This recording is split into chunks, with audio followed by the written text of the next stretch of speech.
ఓం జై శ్రీకృష్ణ పరమాత్మనే నమః. భగవద్గీత అర్జున విషాద యోగము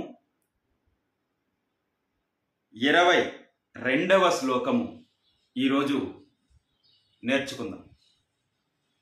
నిన్న 21వ శ్లోకము విన్నాము.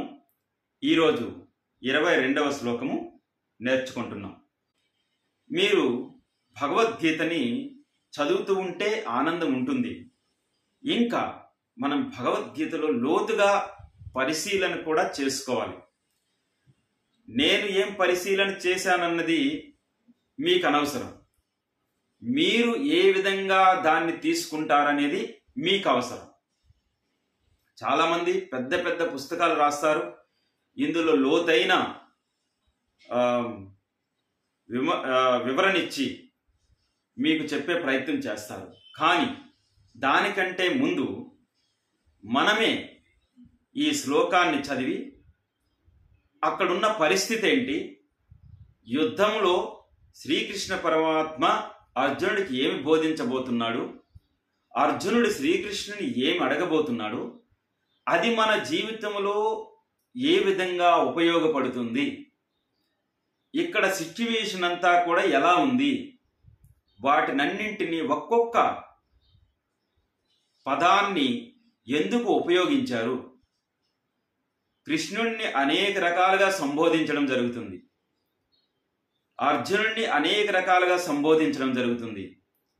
అలాగే ఈ శ్లోకమునందు అందరినీ ఎందుకు చూడాలనుకుంటున్నాడు, అక్కడ యుద్ధానికి వచ్చిన వాళ్ళు ఎవరు, అది మన జీవితంలో ఏ విధంగా ఉపయోగపడుతుంది, మన జీవితంలో యుద్ధం ఏమిటి, మనం ఎవరిని నిరీక్షించాలి, మన జీవితంలో ఇప్పుడు ఉన్న పరిస్థితి ఏమిటి, దానికి ఈ శ్లోకానికి సంబంధం ఏమిటి, మనకి ఏం చెప్పబోతూ ఉన్నాడు శ్రీకృష్ణ పరమాత్మ. ఇవి మనం ఎప్పుడైతే భగవద్గీత చదువుతూ ఇలా ఆలోచన చేయగలుగుతారో, దాంట్లో వచ్చే మీనింగ్ అర్థాన్ని మీరు గ్రహించగలుగుతారో, ఆ రోజు మీరు సక్సెస్ అయినట్టే భగవద్గీతలో. ఆ రోజు మీ జీవితంలో మార్పు సంభవిస్తుంది. కాబట్టి మీరు సొంతంగా ఈ సిచ్యువేషన్ని అర్థం చేసుకొని మీ జీవితానికి అన్వయించుకోవడం అనేది నేర్చుకోండి. అలా మీరు భగవద్గీతని తెలుసుకునే ప్రయత్నం చేయండి. ఎంతో కొంత నాలెడ్జ్ అనేది మీకు వస్తూ ఉంటుంది. మళ్ళీ మళ్ళీ చదవగా దాంట్లో ఇంకొంత నాలెడ్జ్ వస్తూ ఉంటుంది. ఒక బావిలోంచి నీళ్లు ఎన్ని తోడినా ఇంకా నీళ్లు ఊరతానే ఉంటాయి.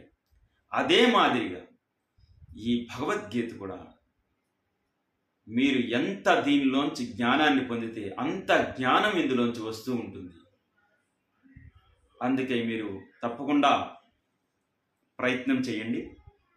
ఏమి అర్థం కావడం లేదనే ఆలోచనలో ఉండొద్దు. 1-2 సార్లు ఆలోచిస్తూ ఉండండి. ఆలోచించండి. దీని పేరు ఖాళీగా ఉన్నప్పుడు పుస్తకం తీసుకొని ఆ శ్లోకాన్ని చదువుతూ ఆ శ్లోకం తెలిసింది, అర్థం తెలిసింది, తాత్పర్యం తెలిసింది, అంతేనా ఉంది ఇందులో, ఇంకా ఏమైనా ఉందా? ఆ శ్లోకాన్ని పదే పదే చదివితే మీకు ఏదో ఒక హింట్ తప్పకుండా దొరుకుతుంది. అదే మనం నేర్చుకోవాలి, అదే తెలుసుకోవాలి.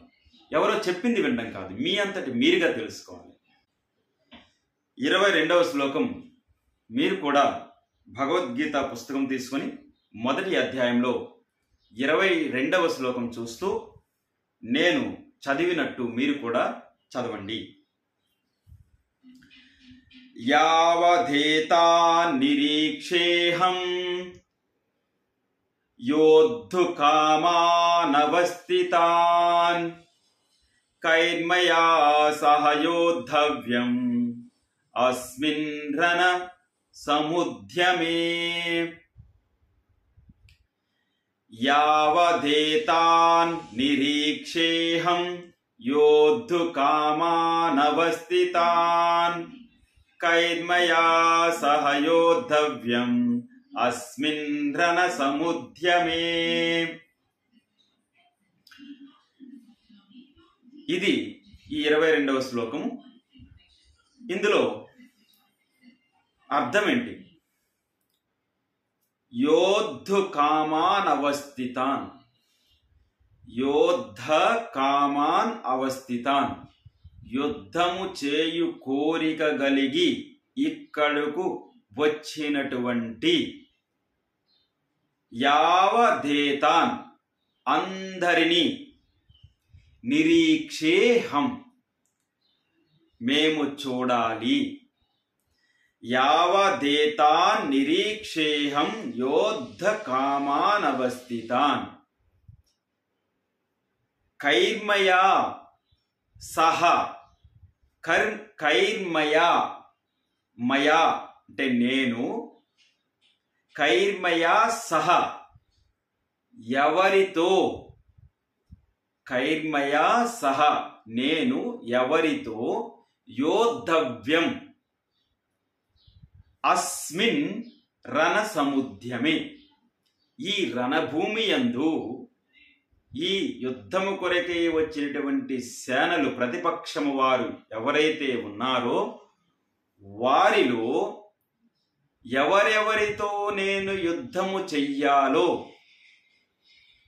చూడటానికి ఆ రణభూమి యందు ఈ రథాన్ని నిలుపుము. నిన్న చెప్పాడు కదా, 2 సేనల మధ్య, హే కృష్ణ 2 సేనల మధ్య ఈ రథాన్ని నిలుపుము. ఎందుకు అంటే యావదేతా నిరీక్షేహం అందరినీ నేను చూడాలి.